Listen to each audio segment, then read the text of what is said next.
राधे राधे भक्तों हमारे चैनल सनातन वाणी में आप सभी का हार्दिक स्वागत है। भक्तों, संत चरित्र में आज हम कवि श्री जयदेव जी के संक्षेप चरित्र का श्रवण करेंगे। प्रसिद्ध भक्त कवि जयदेव का जन्म लगभग 600 वर्ष पूर्व बंगाल के वीरभूमि जिले के अंतर्गत केंदु बिल्व नामक ग्राम में हुआ। इनके पिता का नाम भोजदेव और माता का नाम वामा देवी था। ये भोजदेव कानकुब्ज से बंगाल में आए हुए पंच ब्राह्मणों में भरद्वाज गोत्रीय श्री हर्ष के वंशज थे। माता पिता बाल्यावस्था में ही जयदेव को अकेला छोड़कर चल बसे थे। ये भगवान का भजन करते हुए इसी प्रकार अपना निर्वाह करते थे।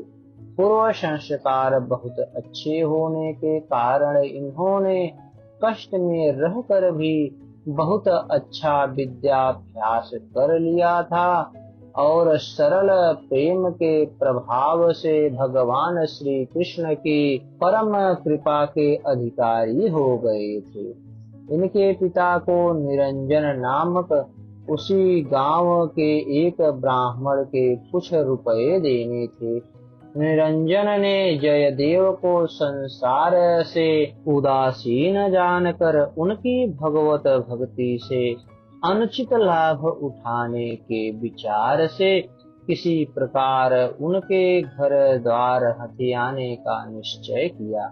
उसने एक दस्तावेज बनाया और आकर जयदेव से कहा, देख जयदेव, मैं तेरे राधा कृष्ण को और गोपी कृष्ण को तो नहीं जानता। या तो अभी मेरे रुपए ब्याज समेत दे दे, नहीं तो इस दस्तावेज पर सही करके घर द्वार पर मुझे अपना कब्जा कर लेने दे। जयदेव तो सर्वथा निष्क्रिय थे। उन्हें घर द्वार में रत्ती भर भी ममता नहीं थी। उन्होंने कलम उठाकर उसी क्षण दस्तावेज पर हस्ताक्षर कर दिए। निरंजन कब्जा करने की तैयारी से आया ही था। उसने तुरंत घर पर कब्जा कर लिया। इतने में ही निरंजन की छोटी कन्या दौड़ती हुई अपने घर से आकर निरंजन से कहने लगी, बाबा जल्दी चलो, घर में आग लग गई, सब जल गया।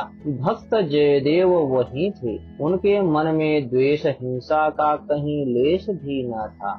निरंजन के घर में आग लगने की खबर सुनकर वे भी उसी क्षण दौड़े और जलती हुई लाल लाल लपटों के अंदर उसके घर में घुस गए। जयदेव का घर में घुसना ही था कि अग्नि वैसे ही अदृश्य हो गई जैसे जागते ही सपना। जयदेव की इस अलौकिक शक्ति को देखते ही निरंजन के नेत्रों में जल भर आया। अपनी अपवित्र करनी पर पछताता हुआ निरंजन जयदेव के चरणों में गिर पड़ा और दस्तावेज को फाड़कर कहने लगा, देव मेरा अपराध क्षमा करो।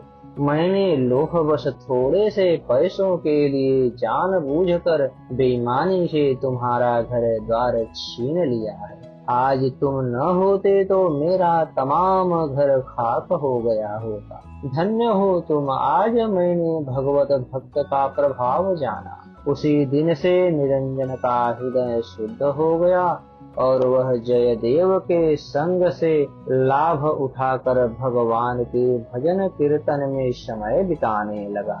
भगवान की अपने ऊपर इतनी कृपा देखकर जयदेव का हृदय द्रवित हो गया। उन्होंने घर द्वार छोड़कर पुरुषोत्तम क्षेत्र पुरी जाने का विचार किया और अपने गांव के पराशर नामक ब्राह्मण को साथ लेकर वे पुरी की ओर चल पड़े।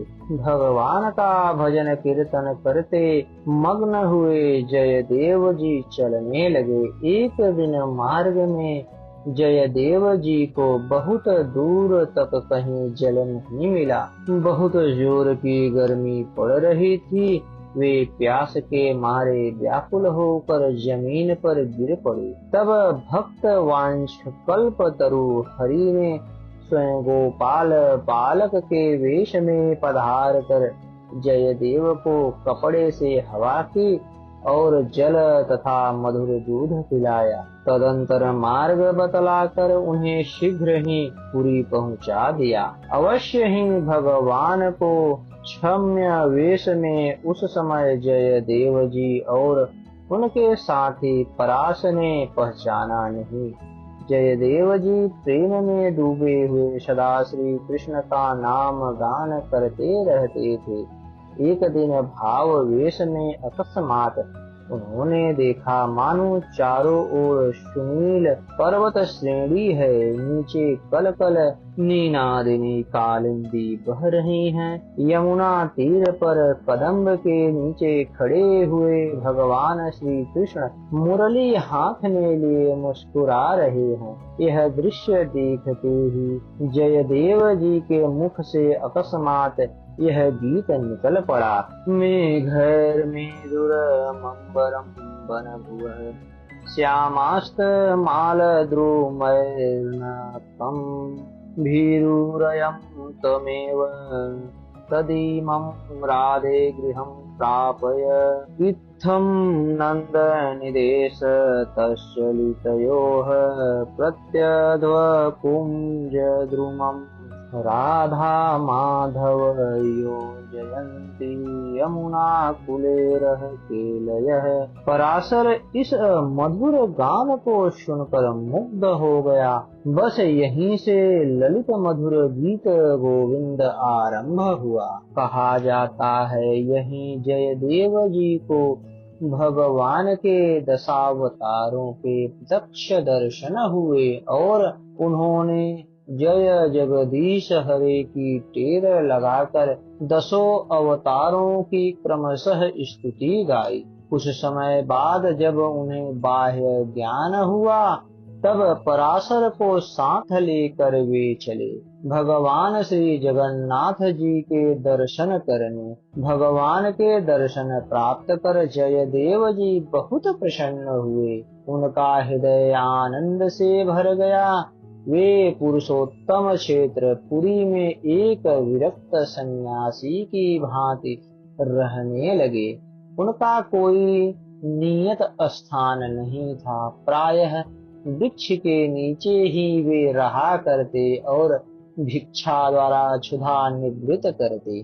दिन रात प्रभु का ध्यान चिंतन और गुणगान करना ही उनके जीवन का एक मात्र कार्य था। अस्तु भक्तों, आज श्री कवि जयदेव जी के चरित्र में इतना ही। आने वाले अगले भाग में जयदेव जी श्री जगन्नाथ जी के स्वरूप की कथा का श्रवण करेंगे। हमारी यह कथा आपको कैसी लगी कृपया हमें आप अपना सुझाव अवश्य दें और हमारे चैनल को ज्यादा से ज्यादा सब्सक्राइब करें। धन्यवाद भक्तों।